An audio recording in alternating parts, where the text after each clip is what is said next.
নমস্কার বন্ধুরা, এই মুহূর্তে আবার একটা ভিডিও নিয়ে হাজির হলাম। আর ভিডিও নিয়ে হাজির হলাম তার কারণ আপনাদেরকে সকালেও আমি একটা ভিডিও করে বলেছিলাম যে আনোয়ার আলী, সৌভিক চক্রবর্তী এবং প্রভসুকরণ গিল তাদের চোট লেগেছিল। কালকে তারা খুব একটা প্র্যাকটিস করেননি। তো যেটা জানা যাচ্ছে যে তাদের চোট খুব একটা গুরুতর নয়। আমরা গতকালই মোহনবাগানকে দারুণ একটা জয় পেতে দেখেছি। বছরের শুরুটা তারা ৩-০ গোলে হায়দ্রাবাদ এফসিকে হারিয়ে দিয়ে বছরটা শুরু করেছে। আজকে বছর শুরু করছে Mohammedan sporting club.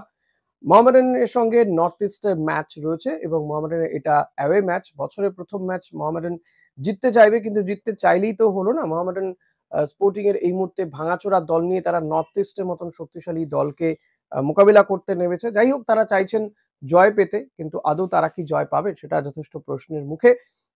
Score line কি হতে পারে সেটা আপনাদেরকে প্রেডিক্ট করতে বলবো অতি অবশ্যই। যে বা যারা প্রেডিক্ট করবেন এবং যাদের প্রেডিকশন মিলে যাবে তাদেরকে তাদের নাম আমি আমার পরবর্তী ভিডিওতে অতি অবশ্যই ঘোষণা করে দেব। তাদের নাম জানাবো আপনাদেরকে।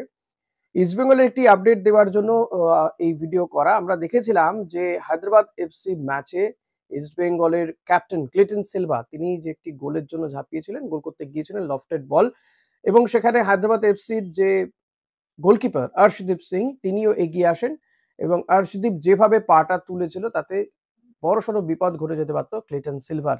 যার পরে পরে বহু প্রাক্তন ফুটবলার তারা কিন্তু অর্শদীপের ভূমিকা নিয়ে প্রশ্ন তুলেছিলেন। তার থেকেও বেশি ভূমিকা নিয়ে প্রশ্ন তুলেছিলেন রেফারি। কিন্তু সেই অর্শদীপ তিনি এবার ক্ষমা চাইলেন ইস্টবেঙ্গল সমর্থকদের কাছে।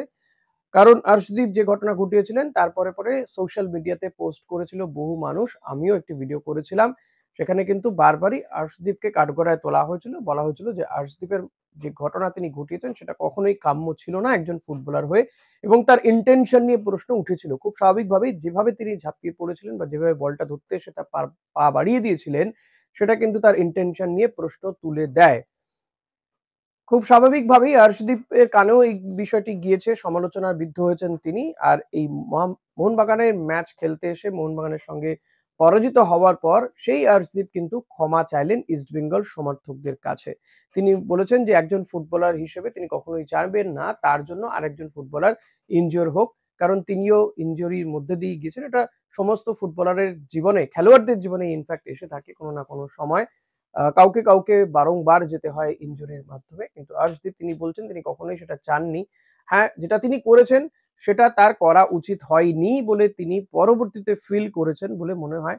কিন্তু যেটা সবচেয়ে বেশি ফিল করার দরকার ছিল রেফারির, যেটা থেকে হয়তো অর্শদীপ পরবর্তীতে শিক্ষা নিতে পারতেন, কিন্তু সেটা করা হয়নি। রেফারির ভূমিকা নিয়ে প্রশ্ন কিন্তু থেকেই যায়। কিন্তু আমার প্রশ্ন ইস্টবেঙ্গল সমর্থকদের কাছে, অর্শদীপকে কি ক্ষমা করা যায়? অর্শদীপ যে কাজটা করেছিলেন সেটা কি ক্ষমার যোগ্য? আমি জানি না ক্ষমা করা যায় কিনা, সেটা আপনারাই আনসার করবেন। কমেন্ট করে জানাবেন যে অর্শদীপকে আপনারা কি ক্ষমা করছেন। এরপর যদি আসা যায় ইস্টবেঙ্গলের এই ট্রান্সফার উইন্ডোতে কোন ফুটবলার আসছেন, কোন ফুটবলার আসছেন না। গতকালই বিদেশি ফুটবলার আনা নিয়ে একটা বৈঠক হয়েছে। যখন প্র্যাকটিস শুরু হয় তারপরে পরেই ইমামি কর্তা, দেবব্রত সরকার এবং অস্কার ব্রুজোর মধ্যে আলোচনা হয়। যেটা জানা যাচ্ছে যে অস্কার ব্রুজোরই পছন্দের কোনো ফুটবলারকে আনা হবে, কিন্তু কেন এখনো আনা হচ্ছে না তা নিয়ে কিন্তু ইস্টবেঙ্গল সমর্থকদের মধ্যেই প্রশ্ন জাগতে শুরু করেছে। মাদি তালালের রিপ্লেসমেন্ট আর কবে আসবে? এখন বোধহয় এই শিবিরেও, ইস্টবেঙ্গল শিবিরেও বোধহয় এই গানটাই বাজছে, আর কবে আর কবে। আর কবে আসবে বিদেশি তা নিয়ে প্রশ্ন উঠে যাচ্ছে। ইস্টবেঙ্গল কর্মকর্তাদের ভূমিকা নিয়ে প্রশ্ন উঠে যাচ্ছে। কিন্তু যাই হোক, ইস্টবেঙ্গলে বিদেশি কবে আসবে, কবে একজন সেন্টার মিডফিল্ডার আসবে সেটা নিয়ে ভাবনা কর্মকর্তারা ভাবছেন, ইমামি কর্তারা ভাবছেন। আমরা যখন যেমন পাবো তথ্য আপনাদের সঙ্গে শেয়ার অতি অবশ্যই করব, যেমনটা করে এসছি এতদিন পর্যন্ত। যেটা জানা যাচ্ছে আরেকটা, সন্তোষ ট্রফি যে উইন করেছে বাংলা দল, সেই সন্তোষ ট্রফি উইনিং টিমের বেশ কয়েকজন ফুটবলারের সঙ্গে আইএসএল কয়েকটি টিম যোগাযোগ করেছে। ইস্টবেঙ্গলও তার মধ্যে অন্যতম। রবি হাসদা তিনি ইস্টবেঙ্গলের জার্সি পরতে চলেছেন বলে জানা যাচ্ছে।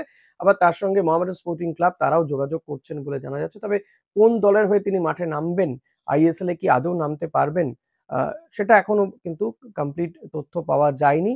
কিন্তু বিক্রম প্রধান বাংলা টিমের ডিফেন্ডার, খুব সম্ভবত রাইট ব্যাক খেলেছেন তিনি রবি পরে। এই বিক্রম প্রধানকে নিয়েও কিন্তু চর্চা শুরু হয়েছে।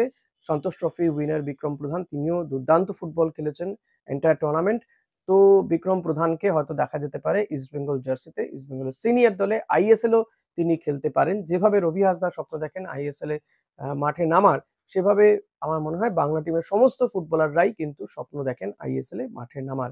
এখন দেখা যাক কতদূর কথাবার্তা হয়, কত কথাবার্তা কোন জায়গায় গিয়ে পৌঁছয় সেটা কিন্তু পরবর্তীতে বোঝা যাবে যে এই বিক্রম প্রধানকেও কি নামানো হবে কিনা সেটা কিন্তু বোঝা যাবে। আর কয়েকদিন পরে, কারণ নেক্সট উইক থেকে সাইন হলো কি হলো না সেটা কিন্তু বোঝা যাবে এবং অফিসিয়াল এই বিষয়গুলো কিন্তু জানানো শুরু হয়ে যাবে আই হোপ। আপনারা কি মনে করেন যে রবি হাসদা, বিক্রম প্রধানদের কি ইস্ট বেঙ্গলের জার্সি গায়ে ওঠা উচিত?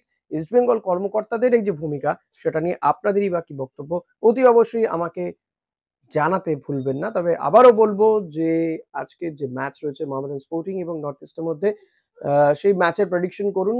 আ কি হতে পারে আজকে ফলাফল, স্কোর লাইন কি হতে পারে সেটা জানান এবং অর্শদীপ তিনি যে ক্ষমা চেয়েছেন তাকে কি সত্যিই ক্ষমা করা যায়? জানাতে ভুলবেন না। আপনারা কি ক্ষমা করবেন? জানান, দ্রুত জানান কমেন্ট করে। ভিডিওটি ভালো লাগলে লাইক করুন, শেয়ার করুন, কমেন্ট করুন এবং আবারও বলবো চ্যানেলে নতুন হলে ডু সাবস্ক্রাইব। বেল বাটনটা প্রেস করতে ভুলবেন না। Thank you.